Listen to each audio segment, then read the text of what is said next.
So what happened? You just went up to change the lamp and it just come down in your hand. Yeah. Oh. It was, so I bought a new fitting, but it wasn't anything like this. Over there. Over there. Yeah. Yeah. So You've got about 3 inches to spare each side. right. I Okay. did Under measure it. there. Yeah. So it fits Yeah. nicely in there. Yes, it Yeah. does. Yeah. That's the spur for it there. That's So I'm yeah. hoping Yeah. once I move it over to here, Uh-huh. I can just lengthen that and just Yeah. reconnect it in there. Oh, okay. Oh, Yeah. that's great. If you can Yeah, do that. yeah. So, Yeah. hello there. Del Word the Spark here again. I've just come back to a job where I had to extend the circuit because this client had a lot of damp in her property, and some of her sockets was faulty. I came here, I think it was a couple of years back, and done some fault finding, and left after the sockets not working. And she said when she was ready to lift up the floor, do some work, she would call me back to get them fixed. So she did. Came back. And luckily, what happened was the first leg from the fuse board to the first socket was fine. So all I had to do was extend, rewire 1, 2, 3, yeah, 3 sockets. Yeah, to pick up from there and rewire 3 other sockets. So I done that, and it's a lot of damp. She told me she's going to have to take up the whole floor. All the joists have got to go. That's what one damp course person said to her. New floor altogether, joists and floorboards. So it's a major work and sorting out the damp.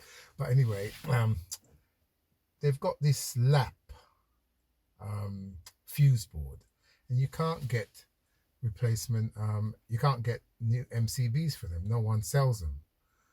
So she had to buy one from the internet, from eBay, I think. So she's got it, and now I'm going to go and fix it. So you can come along and see what I do.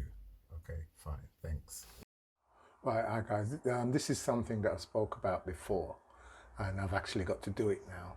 Now, this fuse board, I've got to change one of these here to from a 32 to a 16 amp. Okay, so what you've got here, I've undone the screw, but as you can see that it's shaking. But to get it out, I have to lever the plastic lever underneath there to get it out. But this buzz bar is in the way, so I'm going to have to take out that buzz bar to get it out, and then put the buzz bar back in.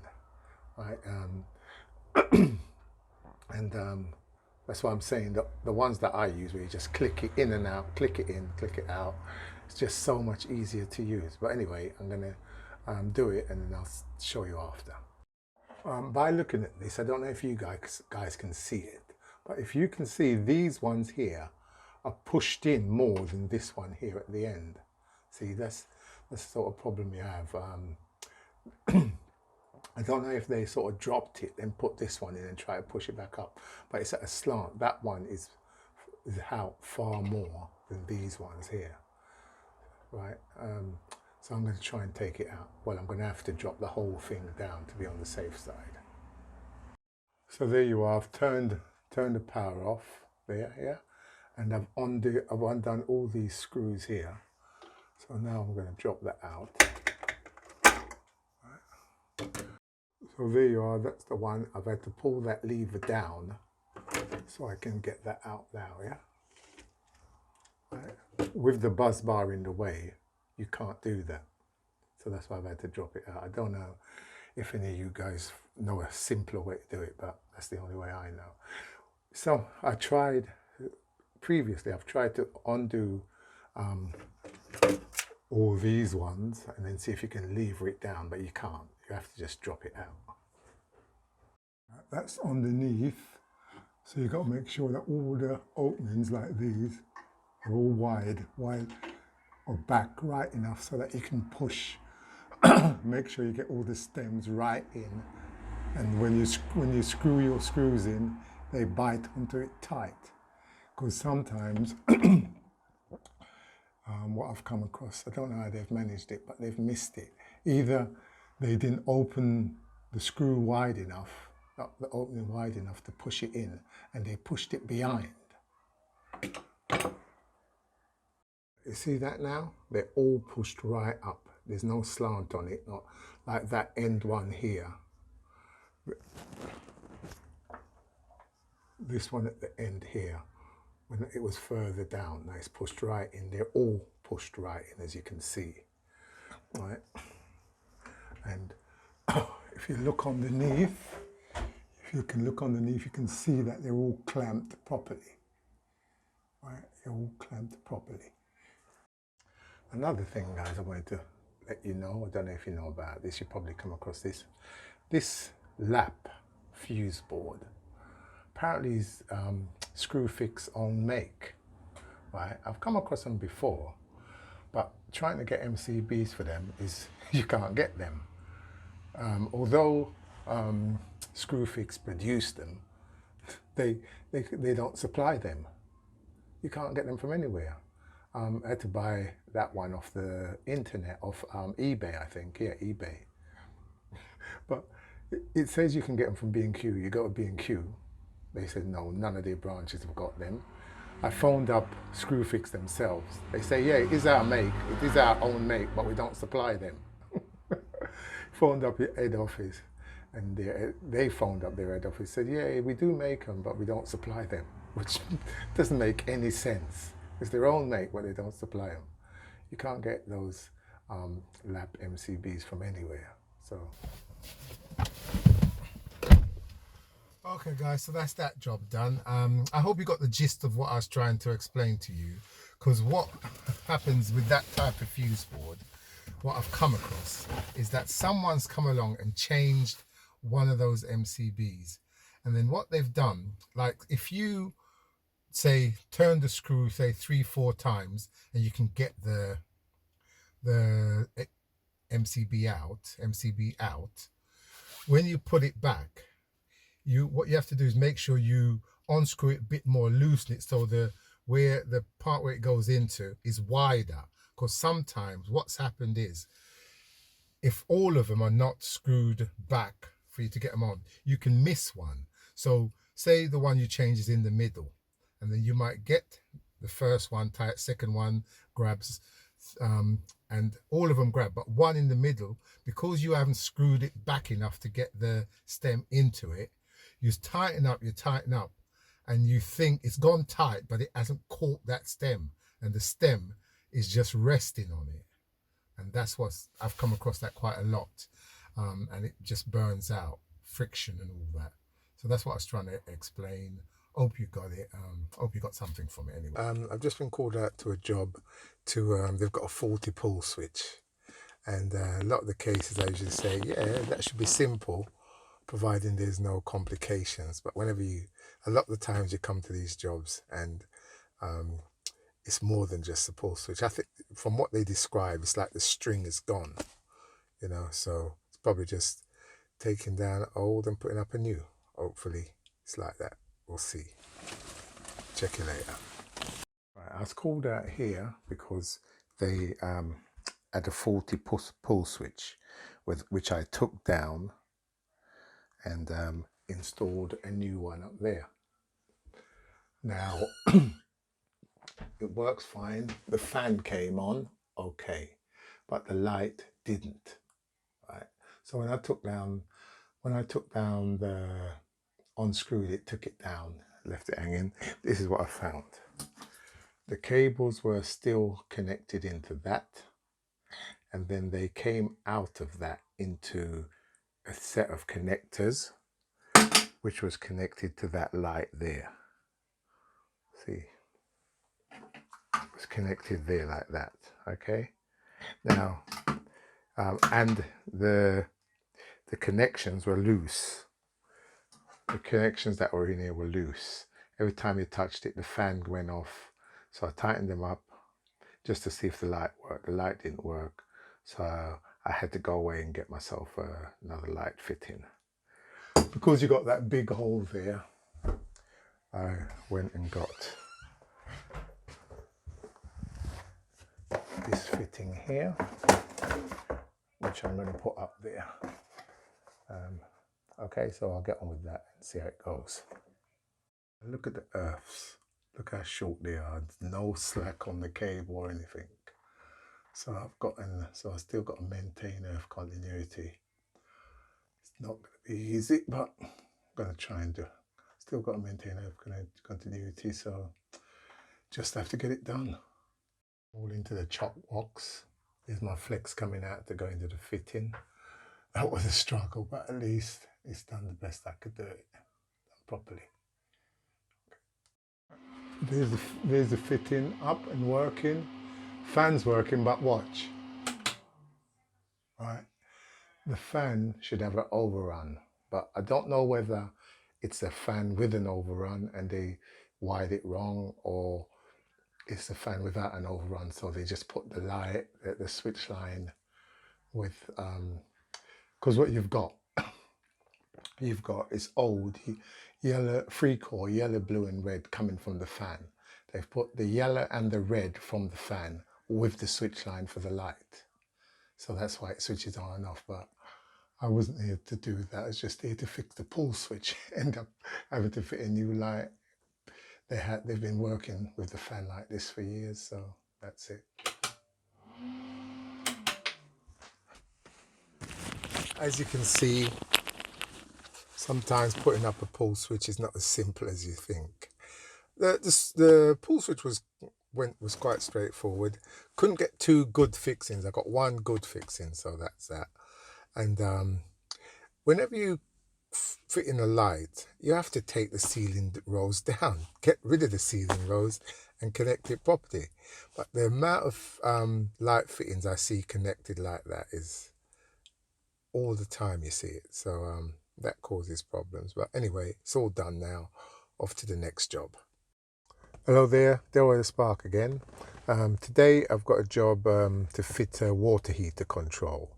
A client phoned me, said the current control that she's got's broken down. She's bought a new one and she wants me to fit it. So I'm going to go over there, see what I can do. Okay, see you later. So that's the timer that's there. And it's faulty, it's playing up. And this is the timer we're going to fit this one here. So I'll take that out of the box and get it all ready and come back to you later. So there is the time guard timer.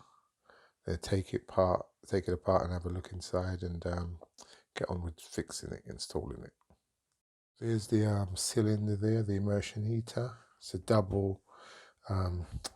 It's got one element at the top, well near the top, and one down the bottom. There's the connections there. This is my main supply, and these here are these are the 2 element cables. So shouldn't be no problem. Just get on with it, see how it goes. Right, so what we've got here, that's where you bring the cables through, yeah? And as you can see, I've got 3 flexes, 2 of them 1.53 core. They're quite thick. And then this one here, that's bringing the supply in. So to get them all in here is going to be a bit much. So what I'm going to do a little chase up the back and bring the supply through here. Right, bring it through there. And the other 2, the 2 elements cables through here. So I'll get on with that.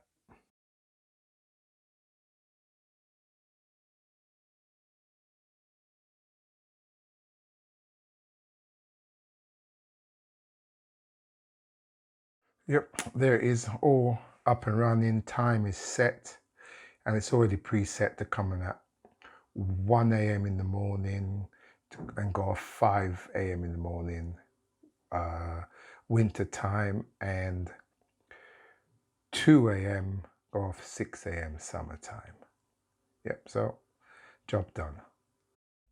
Hi guys, got a little job here.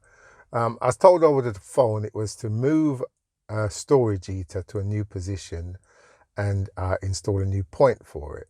I've just been in there and had a look, but I think it's just a matter of moving the storage heater and lengthening the cable, because I think the point what it's connected to could be quite it's quite near, so I don't think it needs moving. But anyway, I'll get on with it, and hopefully I can film it and let you see what I do. Okay, see you in a minute. Okay, there's our storage heater there. And Brian, you want it moved over there? Over there. Yeah. Yeah. So You've got about 3 inches to spare each side. right, I okay. did Over measure it. there. Yeah. Goes So it in, fits yeah. nicely in there. Yes, it Yeah. does. Yeah. That's the spur for it there. So I'm Yeah. hoping Yeah. once I move it over to here, I can just lengthen that and just reconnect it in there. Oh, okay. Oh, that's great. If you can Yeah, do that. yeah. So the only thing is getting it. I may have to dismantle the thing to get it out. Right. Because Well, it's too heavy. yeah, you can't Very lift it. heavy. Yeah, and you see, you see this bracket along here. Yeah. I think this is fixed to that, To there, and yeah. to get to that, you have to take all this Take out. that Yeah, I yeah, understand that. yeah. The thing about it is, what I find is, when they come new Yeah. and you have to put them together, put them up, Yeah. it's easier. Yeah. When you've got to take what's been there for a few Exactly. years, Yeah. you have to be a bit careful, you know? Yeah. Oh, yeah. Okay, cool. That's the situation there. Managed to get that bracket off. It was very close because stumpy driver required. Now I'm going to try and fit that here. Oh, that's going to be a bit close. Yep, and move it over to here. Okay, and cool. Let's get on with it. There's the storage heater. I've took out the first layer of bricks. Put there. Got to take out those elements and take out the back bits to make it light. To move it over here. Put the spur, moved it to there. That's my markings for it, so I'll just get on with it. There's my bracket on the wall. It was a bit hard getting fixings because the walls are quite soft, but it's solid. They're solid. There's the heater. I'm going to put it up now and put the bricks and the elements back in. Job done. There's elements. All the elements are in now. Nicely connected at the bottom. Just put the front bricks and the cover back on, see how it goes. Guys, I'm back on that storage heater job. I couldn't complete it yesterday because I had another appointment. It took a lot longer than I expected. I think we're taking out those storage heaters. Once you put them in from new, it goes together all nicely because it's fresh. Put it all together nicely. But when they've been, I think that's been in for 20 years. So when you take that apart, it's aggravation putting it back together. I got it back together best I could. Now I'm going in there to finish it off, and they want a little extension lead for their for another heater that they're putting in place of where the storage heater was. Anyway, you'll see. Okay, I'll get on with it. Okay, that's the completed job. I had to if you remember, the lead was here, was short, so I had to get a bit of 2.5 butyl, connect it onto there, and brought it to here. Okay, so that's all good. And then I done a little extension lead for this new electric fire that they've put in. Clip the cables nicely under there. That's it under there. So that's it, job done. I'm off to a job now where the client says they've got 3 smoke detectors, one upstairs on the landing, one in the hallway, and one in a new kitchen extension, and they're not working together. They should all go off at the same time, but I think the 2, one upstairs, one in the hallway, go off together, but the one in the kitchen doesn't. So I'm going to go and have a look at it and see what I can do. Also, I think they want a fan put in an awkward little position, but so I'm going to look at that as well. So see how it goes. Speak to you later. Okay, so today's task is to have a look at this smoke detector system. We've got one there. This is in the kitchen. It's usually a heat detector, but for some reason they fitted a smoke detector there. And we've got one in the hallway here, and another one up there. But apparently they're not ringing together. They used to, but they're not. So at the moment, so I'm going to look into that and see if I can find out why. So that's the problem there. It's not interlinked. Only got 2 cables. and this was a extension, and whoever done the wiring forgot to link it to the original wiring. That's why it's not working. Just to update, I fitted a heat detector in the kitchen here with a radio link base. Also, I fitted one there, smoke detector with a radio link base, and I fitted a new smoke detector up there, and now they all sound together. So it's a ordinary smoke detector upstairs, radio link in the hallway, radio link up here. I've got to install a little fan here, cut a hole there for a fan that's going to go outside. I'll show you that later. Well, that job, it went okay. It was just the smoke detectors they had there. I didn't recognize the make of them, and what it is, like you could see, the one in the kitchen was not linked to the others by a cable, and they left the cables pretty short on all of them actually. But so I had to go out, get some new smoke detectors, and put two radio link bases, one in the hallway, one in the kitchen. Once I put them all together and went around and linked the radio links together, it all worked perfectly. Turn them on, they all went off. So that's done. The fan, where they wanted the fan port, I drilled my first hole and it hit a breeze block with these plastic things going down it. So I said to them that putting a fan there is going to be very awkward, because you have to go like that into that wall and then a right angle to the external wall. It just wasn't going to work. Anyway, when I done my first hole and we came across these plastic things in the wall, I don't know, they're part of the structure of the building anyway, they decided not to go ahead. Now they're going to cut the window and put it in the double glazed window, which I suggested. There are reasons why they have to get the fan fit, but I don't want to go into it. It's their business. So what they've been phoning around because they need it done really quickly, to try and get a glazer who can cut the hole and fit and put the fan in, and then I'll go back and do the wiring. So I've left them now. I'm going to my next job, and the next job is, I think the RCD keeps tripping. So we'll see how that goes. Okay, thanks, bye. So I've been in, just had a word with a customer. He thought it was the lights was doing it, tripping the RCD, but he's not sure. So I'm just going to get my steps and tools and go in there and have a look. Hopefully I can film it and show you. See, the lights are off. Fuse boards up there. So I'm going to go up there, take off the cover, see what I can find, and see if it is the lights that's causing it. So what happened was, I came along, I was just going to undo this. I was just going to undo to take that cable out.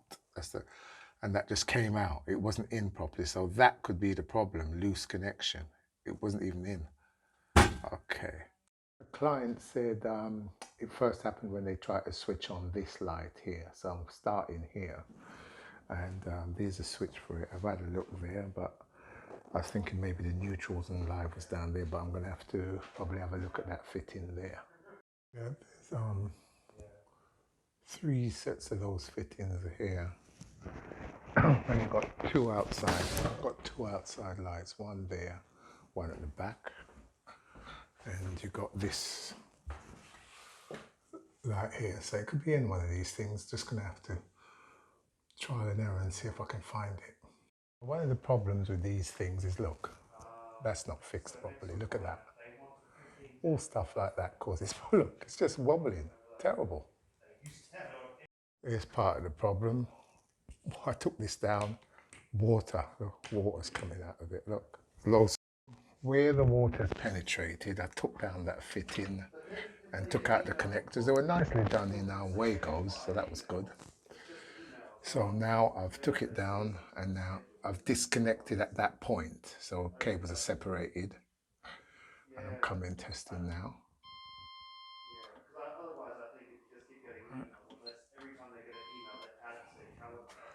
Right, so I was getting 2.8, so it's cleared that up for a start.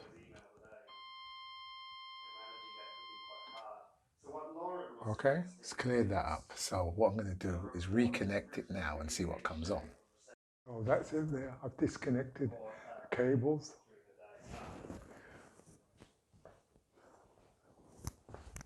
There's the water on the floor. All that came out. Yeah, downstairs lights are on. So I've got to go in the kitchen and work from there to see what else is faulty before I can reconnect it. These lights are working. That one's working. Just got to check the kitchen now. So I've got phase in neutral to earth connected here, going out, it's going over to the other lights and connected to earth, right? Let's see what we get.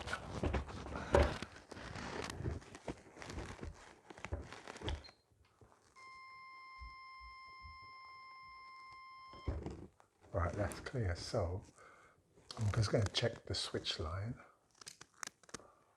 Phase to neutral because nothing's connected to it. There you are, beautiful. Phase to earth.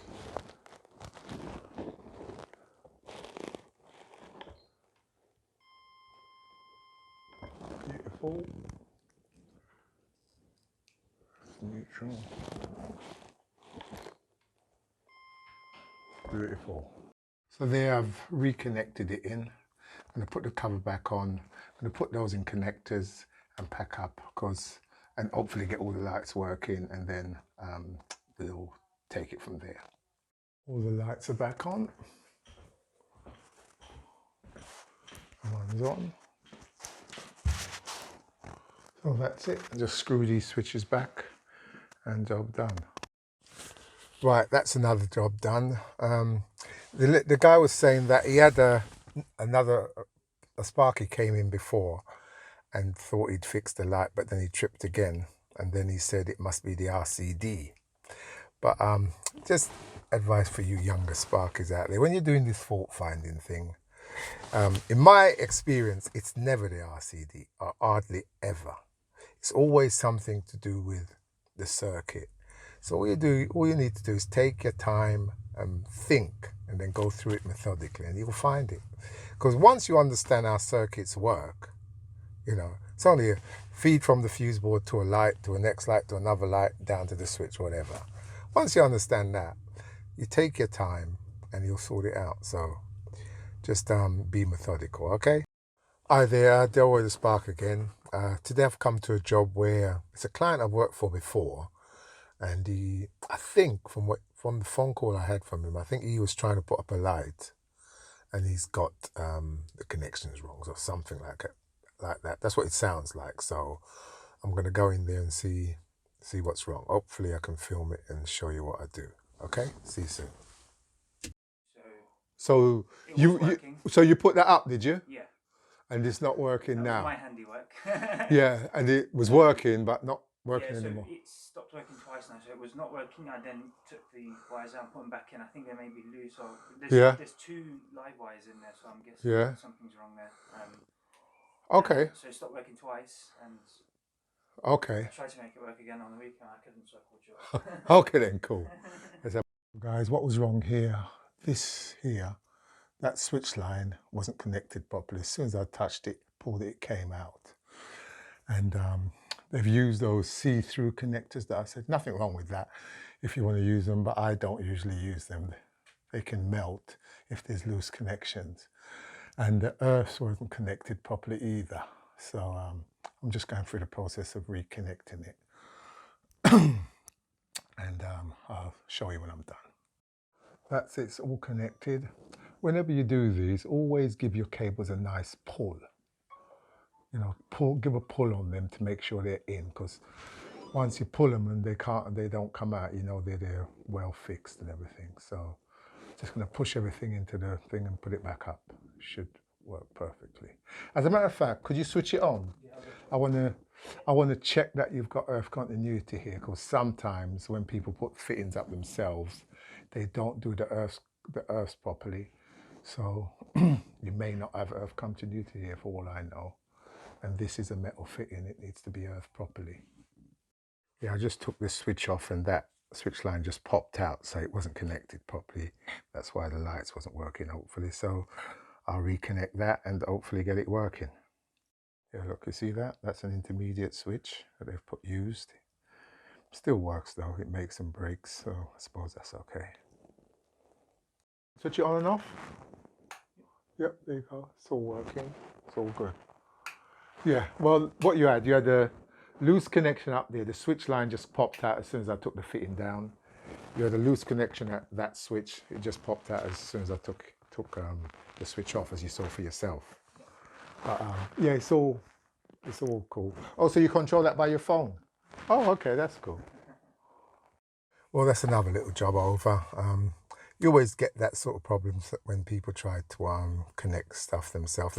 That guy there I think he's a software engineer, and he likes to do stuff himself because he bought these expensive light bulbs, ones that you could download an app and dim it with your phone. And what he done also, he took out the mains connected smoke detectors and put in battery ones. I don't know why, but yeah, that's what he done. He took out the mains connected, put in battery ones, and he told me he's going to get sensors to put around the room, so as soon as he walks in the room, the light comes on and all that. So he likes messing about with these things. When I worked at his other flat, I think he'd done a lot of work there, and that was a bit wrong. That I had to put right when I'd done that EICR for him. Anyway, it's good. Yeah, because just in case someone was watching who doesn't know what an intermediate switch is, an intermediate switch is a switch that you'd use on a staircase. If you got a light, say, on the landing, and you want to switch it on from downstairs, you want to switch it on at the landing, you want to switch it on when you go further up, you'd have a two-way switch downstairs, intermediate switch on the landing, and a two-way switch at the top. So that's what an intermediate switch is. So that's what they used in the bedroom there. But it makes some breaks, so that's okay, I suppose. And just, when you're doing that type of fitting, you got these kind of Wagos here, and you got these ones, yeah?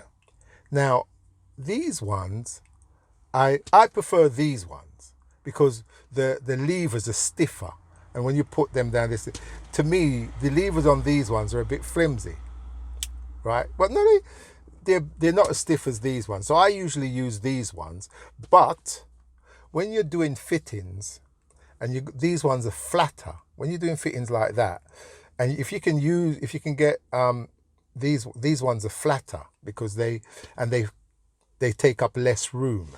These ones here, as you can see, they're a bit more bulky. So, because I came across a fitting the other, I think it was the fitting where the water had come into the light, and they'd done it neatly in these type of Wagos, and because they're flat, they fitted nicely into the part of the fitting that pushed up to the ceiling. When you use these ones in those type of fitting, if you had, say, this one for your live, then you've got another one like this for the two neutrals and the neutral coming from the light, and then you have a two-way one, a two-slot one for the switch line, for the two switch lines. Sometimes they're a bit too bulky to fit into the fitting to push it up. So the flat ones come in better in those type of environments. So I hope you understand what I'm saying there. But yeah, the flat ones, I found out from yesterday, they do fit. You can use them. They're better for using when you're doing them type of fittings because they fit better. Okay, but I prefer these ones because they're strong. They're a bit more stiffer and sturdy, in my opinion. So just something I'd sort of see what you guys think about that. Just arrived at a job where the client called me, said that she tried to change a light bulb and something came away in her hand, and the fitting's now hanging by the wire, so by the cables. So I'm gonna go in there and see what's wrong, and hopefully I can film it and let you see what's done. So what happened? You just went up to change a lamp and it just come down in your hand? Yeah. Oh. It was, so I bought a new fitting, wasn't anything like this. Oh, okay. It had oh, that's the thing. Yeah. It was a big thing on the top there like that. Yeah. And the wires must have been loose anyway. No worries, no worries. I carry those on the van. Not that length. Do you want it that length? Well, I'd like it a bit longer because I have to use a step ladder to get up to change the light bulb anyway. Okay, I hope I've got enough cable to do it to the length you want.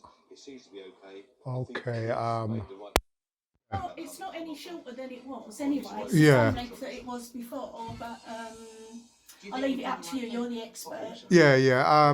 I've got some cable. I may be able to make it that a little bit longer for you, but I'll see. I'll have a look at it on the van. Okay, you got to give us the permit, and I'll park up and I'll get that sorted for you. There you go.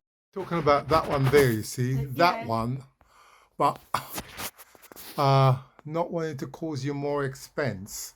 But if I was you, I would change that one also, because if you see up there, Yeah. you see, oh, it's come out of the rails, hasn't it? Yeah.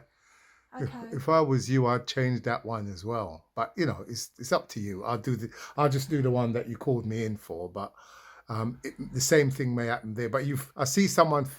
All right, they just screwed a new thing on it. Yeah. But let me concentrate on getting this one done. Okay. Yeah. Okay then, cool. It is all done. All sorted. Yeah, that was another simple little job. The only problem there was getting good fixings because it's a plaster and lath ceiling, and sometimes in these old houses it's hard to get fixings. I don't know why they don't put in little bits of wood for you to fix to, or put it near to a joist, but that's how it always is. But anyway, it's all done.